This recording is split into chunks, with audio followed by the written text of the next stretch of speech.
અમદાવાદના માધુપુરા વિસ્તારમાં ચોંકાવનારી ઘટના સામે આવી છે। શાહપુર પોલીસ સ્ટેશનમાં ફરજ બજાવતા હોમગાર્ડ કિશન શ્રીમાળીની છરીના ઘા મારીને હત્યા કરવામાં આવી છે। દિલ્હી દરવાજા પાસે આ બનાવ બન્યો હતો, જ્યારે આરોપી બદરુદ્દીન શાહે પોતાની પત્ની સામે જોવાની વાતને લઈને કિશન સાથે તકરાર કરી।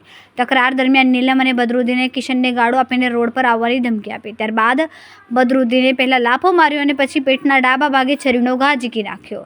ગંભીર રીતે ઘાયલ કિશનને સારવાર માટે ખસેડાયો, પરંતુ સારવાર દરમિયાન મોત નીપજ્યું। પોલીસે ચંડોળા તળાવ પાસેથી બંને આરોપી બદરુદ્દીન અને નીલમને ઝડપી લીધા છે।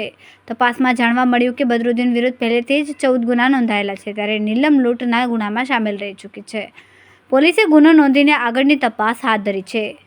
21/7/2025 રોજ દિલ્હી દરવાજા પાસે જાવેદ સિઝનલ સ્ટોર આવેલ છે, ત્યાં આગળ ભોગ બનનાર અને મરણ જનાર સામે જેમને હુમલો કર્યો, જેનું નામ છે બદરુદ્દીન શાહ, રહેવાસી શાહ આલમ, મૂળ વતની છે કાનપુર ઉત્તર પ્રદેશના, અને તેની સાથે એક મહિલા હતી નીલમ પ્રજાપતિ, મૂળ રહેવાસી અમદાવાદના।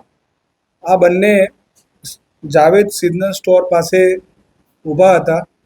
એ દરમિયાન મરણ જનાર કિશનભાઈ રમેશચંદ્ર શ્રીમાળી નાઓને બદરુદ્દીને એવું કહેલ કે તું મેરી બીવી કે સામને ક્यों दिखता है, એટલે પેલા એવું કહ્યું કે હું ક્યાં તારી મિસિસ સામે જોઉં છું, તો આને ગાળો બોલી બદરુદ્દીને।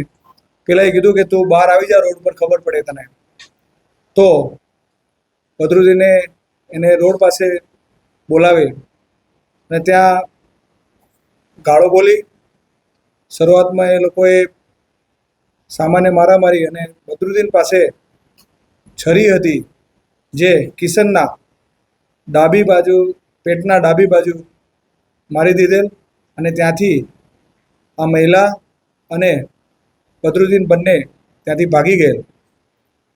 ત્યારબાદ આ મેસેજ મળતા અમારી ક્રાઇમ બ્રાન્ચની ટીમો સ્થળ પર પહોંચી અને સીસીટીવી અને અમને વ્હીકલ નંબર મળેલ, અને હ્યુમન ઇન્ટેલિજન્સથી નીલમ પ્રજાપતિનો નંબર મળી ગયેલ, અને ચંડોળા પાસે આ લોકો ઊભા હતા ત્યારે આપણી ટીમે તેમને ત્યાંથી ઝડપી લીધેલ છે।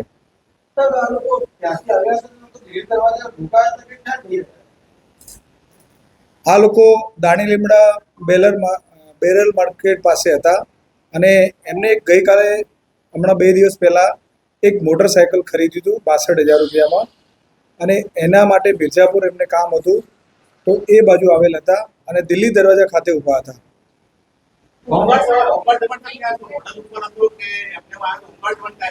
હોમગાર્ડ ભોઈવાસ છે શાહપુર વિસ્તારમાં, અને ત્યાંનો રહેવાસી હતો। શાહપુર પોલીસ સ્ટેશન ખાતે હોમગાર્ડની ફરજ બજાવતો હતો, ત્યારે તે ઓન ડ્યુટી ન હતો, અને એના પોતાનો વિસ્તાર હોય તો એ દિલ્હી દરવાજા બાજુ હતો। બદરુદ્દીન શાહ છે, જે એના વિરુદ્ધમાં કુલ 14 જેટલા ગુના છે, જેમાં સૌથી પહેલાં એને વટવા, નારોલ, વડવ અને દાણી લીમડામાં મોટરસાયકલ ચોરીનું છે। ત્યારબાદ મોબાઈલ ચીલ ઝડપનું છે।